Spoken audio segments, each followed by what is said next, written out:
Good morning friends, welcome to my channel media Vilasa. कैसे आप सब? उम्मीद करते हैं बहुत ही ज़्यादा अच्छे होंगे और अपना अच्छा वाला ध्यान भी रख रहे होंगे। मेरा नाम है अभिलाषा, मैं एक हाउसवाइफ कम एस्पिरेंट हूँ और आप सभी के साथ अपने इस यूट्यूब चैनल के माध्यम से डेली रूटीन एंड स्टडी की जर्नी शेयर करती हूँ।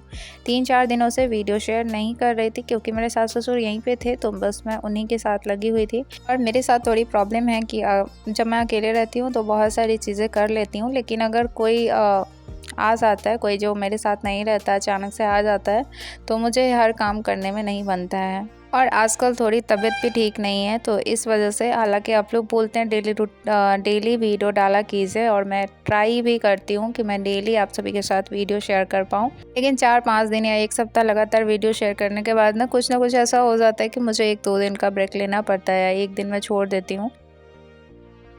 तो मेरी डेली दिनचर्या जो है वो ऐसे ही शुरू होती है। उठने के बाद मैं सीधे किचन में जाती हूँ, अपने लिए चाय और बच्चों के लिए दूध बनाती हूँ। सो मैंने भी बना लिया है और बैठ गई हूँ यहाँ पे थोड़ी देर चाय पीने के लिए, और कम से कम 5-10 मिनट आराम से बैठ के चाय पीती हूँ। उसके बाद फिर से मैं किचन में जाती हूँ और उसके बाद लगातार काम चलता है खाना वगैरह बनाने का। और वो बच्चों के स्कूल के टाइमिंग के हिसाब से ही होता है कि जब जिस हिसाब से उनके स्कूल का टाइमिंग होता है उसी हिसाब से मेरा मतलब खाना बनाने का टाइम होता है। और आजकल ना थोड़े तबीयत पे फ्रेंड्स बहुत अच्छे नहीं है, बहुत ठीक मतलब नहीं लगता है। अभी जैसे पूरे बॉडी में ना बहुत ज़्यादा पेन है और मुझे पेन का ही मतलब पूरे शरीर में दर्द का ही मुझे बहुत ज़्यादा प्रॉब्लम है, और मैं अपने पूरे शरीर के दर्द से ही बहुत ज़्यादा परेशान रहती हूँ कि हमेशा कुछ ना कुछ कहीं ना कहीं दर्द होता रहता है। तो इस वजह से ना मन बहुत ज़्यादा परेशान हो जाता है। और आज आप देख सकते हैं, आज मेरे घर में झाड़ू ना वासु लगा रहा है और वासु बोल रहा है कि ये मम्मा का जो है वो हेल्प करेगा।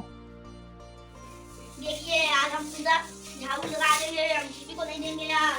क्या क्या क्या? हम पूरा झाड़ू लगा देंगे, हम किसी को नहीं देंगे। अच्छा, मम्मा का आप हेल्प कर रहे हैं कि बस ऐसे ही कर रहे हैं?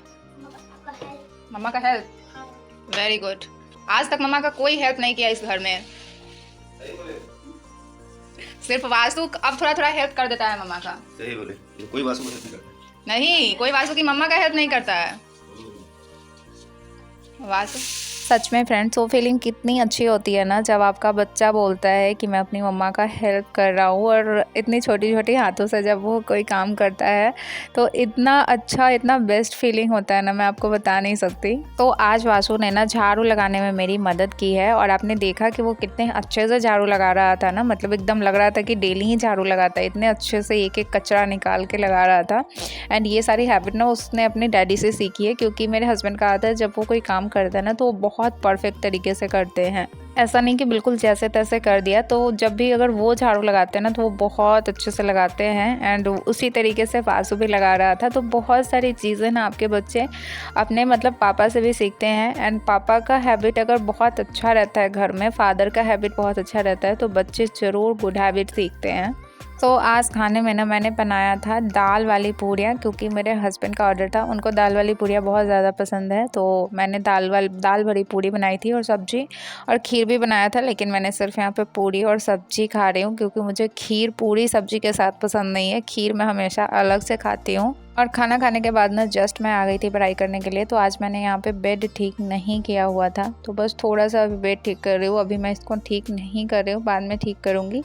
बस मच्छरदानी को थोड़ा सा फोल्ड कर दिया है और बैठ गई हूँ सीधे पढ़ाई करने के लिए। तो सबसे पहले तो मैथ्स ही सॉल्व करूँगी, और सबसे पहले ना टाइमर ही रीसेट करूँगी। और आप देख सकते हैं कि 2-3 दिनों से लगभग ये मतलब 71 घंटे, तो 3-4 दिनों से मैं टाइमर लगा के पढ़ भी नहीं रही थी और ये टाइमर ऑन ही छूट गया था, तो अभी तक ये टाइमर चल रहा था। तो मैंने इसको रीसेट कर दिया और टाइम आपने देखा 10:51 हो रहे थे, और इस टाइम मैं अपने स्टडी का 4th स्लॉट स्टार्ट कर रही हूँ। अब थोड़ा सा ना ठंडा कम हो रहा है, तो अब मैं सोच रही हूँ कि ट्राई करूँगी अर्ली मॉर्निंग उठने का, जो कि मेरे से बिल्कुल भी नहीं हो पाता है। इसीलिए मैं ज़्यादातर अपना टाइम जो है वो दिन में निकालती हूँ पढ़ाई करने के लिए, क्योंकि अर्ली मॉर्निंग नहीं उठ पाती हूँ। लेकिन अब ठंडा थोड़ा कम हो गया है, तो अब मैं ट्राई करूँगी कि थोड़ा सा जल्दी उठ के मॉर्निंग में ही हो सके तो 1 से 1.5 घंटे भी अगर आप मॉर्निंग में पढ़ाई कर लेते हैं ना, तो मतलब वो बहुत सही रहता है। सुबह का में पढ़ाई करना ना बहुत अच्छा रहता है। उसके बाद अगर आप थोड़ा लेट भी पढ़ाई स्टार्ट करते हैं ना तो उतनी टेंशन नहीं रहती है। अभी यहाँ पे मेरा मैथ्स का क्लास ख़त्म हो गया है तो मैंने मैथ्स का क्लास बंद करके आ गई हूँ करंट अफेयर्स का क्लास करने के लिए, क्योंकि थोड़ा सा ही करंट अफेयर्स का क्लास किया था और सुबह में, और वैसे ही बचे हुए थे क्लास। तो अभी मैं सबसे पहले करंट अफेयर्स का क्लास ख़त्म करूँगी, जो कि फरवरी मंथ का, पूरा फरवरी मंथ का यहाँ पे रिवीजन चल रहा था। और करंट अफेयर्स का क्लास ख़त्म करके 15 से 20 मिनट तक मैं सोई हूँ, और सोने के बाद सोई हुई थी तभी तक वाशु आ गया था। रबड़ से क्ले बनता है, गंदा बच्चा, हे भगवान कितना गंदू हो गया। इधर आओ तो बाल ठीक कर दे, बहुत बड़ा बड़ा बाल हो गया है।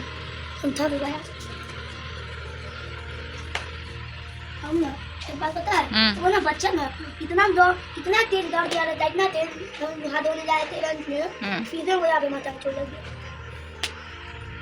जा रहे थे, देखें अब आप कुछ नहीं किए हैं, नहीं वो बच्चा बदमाशी किया है। ओहो, वासु बिना गलती का चोट खाता रहता है ना वासु। लंच से मारा है।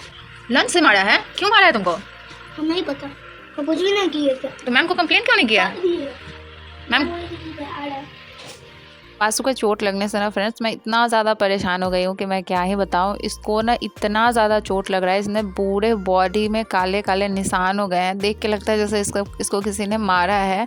कहाँ गिर जाता है, कहाँ इतना भयानक चोट लगा लेता है, पता ही नहीं चलता है। और हमेशा कुछ ना कुछ कर लेता है। एक कभी कभी वो तो चल जाता है, लेकिन अभी ना बहुत ज़्यादा हो रहा है, मतलब डेली कुछ ना कुछ करके आता है। एंड बोलो मैम से बोलो तो बोलती है मैम कि बहुत ज़्यादा बदमाशी करता है क्लास में, इसलिए इधर उधर बहुत ज़्यादा करता है, इसलिए चोट लग जाती है। तो अब क्या ही कर सकते हैं, समझ ही नहीं आता है। और यहाँ पे वासु का खाना खाने के बाद हमने अपनी साइंस की क्लास स्टार्ट कर ली है, जो कि मैंने प्लेटफॉर्म के चैनल से लिया हुआ है। तो बस अभी वासु और मैं साइंस का क्लास देखेंगे, जो कि आपको पता ही है कि बस यही रूटीन है। और वासु को साइंस का क्लास बहुत ज़्यादा पसंद है, तो इसलिए साइंस का क्लास मैं वासु के साथ ही देखती हूँ। और यहाँ पे साइंस का क्लास ख़त्म करने के बाद मैंने जीके जीएस का भी क्लास किया, और अब मेरी जीके जीएस की क्लास भी ख़त्म हो गई है। और अब मैंने अपना टाइमर भी ऑफ़ कर दिया है। टाइम 3:45 हो रहे थे, लेकिन इसी टाइम मैंने अपनी पढ़ाई बंद इसलिए कर दी क्योंकि मुझे कुछ काम था, नहीं तो 1 घंटे में और पढ़ाई कर सकती थी। 5 बजे हमेशा 5 या 4:45 में अपनी पढ़ाई बंद करती हूँ, क्योंकि 5 बजे मुझे डांस क्लास जाना होता है। और अब मैं यहाँ पे वासु को इसलिए जगा रही हूँ क्योंकि 1 घंटे का टाइम होता है इसको होमवर्क करने के लिए। मैं चाहती हूँ कि अभी होमवर्क कर लेगा तो रात में रिवीजन करने के लिए इसको सही रहेगा, क्योंकि इसके एग्ज़ाम आ रहे हैं तो इसको भी रिवीजन करना बहुत ज़रूरी है। और आज मैं आप सभी के साथ जो ये किरण पब्लिकेशन का 6 to 8 विज्ञान गाइड है एनसीईआरटी एंड एससीईआरटी बेस्ड, उसका रिव्यू आप सभी के साथ शेयर करती हूँ, क्योंकि आप में से काफ़ी लोग कई बार मुझे बोल रहे थे, लेकिन मैं नहीं शेयर कर पा रही थी, भूल जा रही थी। तो आज मैं आप सभी को बताती हूँ कि ये किस प्रकार की बुक है। तो ये जो बुक है ना, वो 6 to 8 साइंस के लिए एनसीईआरटी एंड एनसीईआरटी का कंबाइंड बुक है।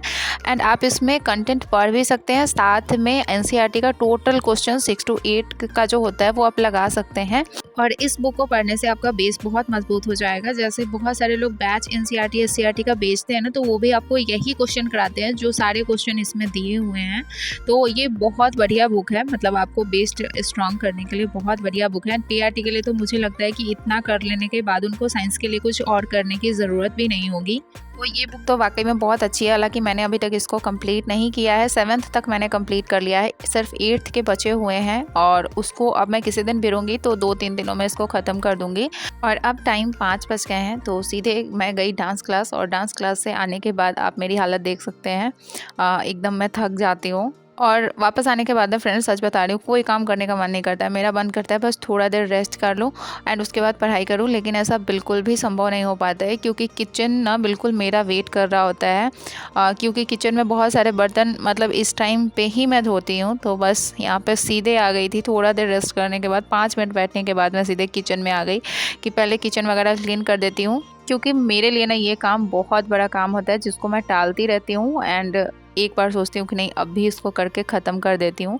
तो बस अभी किचन में आ गई हूँ और किचन का लगभग काम इस टाइम करके मैं निकल जाऊँगी। और थोड़े बहुत काम जो खाना बनाने का होता है वो बाद में करूँगी। और अब मैं आ गई हूँ आज दिया जलाने के लिए। वैसे शाम का पूजा भी मेरे घर में मेरे हस्बैंड ही करते हैं, लेकिन आज वो जल्दी आए नहीं हैं, तो इसके लिए शाम का पूजा अभी मैं कर रही हूँ। मेरे हस्बैंड को आदत है दोनों टाइम पूजा करने का, तो वो टाइम पे आ जाते हैं तो शाम का दिया भी वही जला देते हैं। और जिस दिन वो टाइम पे नहीं आते हैं उस दिन ही मैं दिया जला पाती हूँ।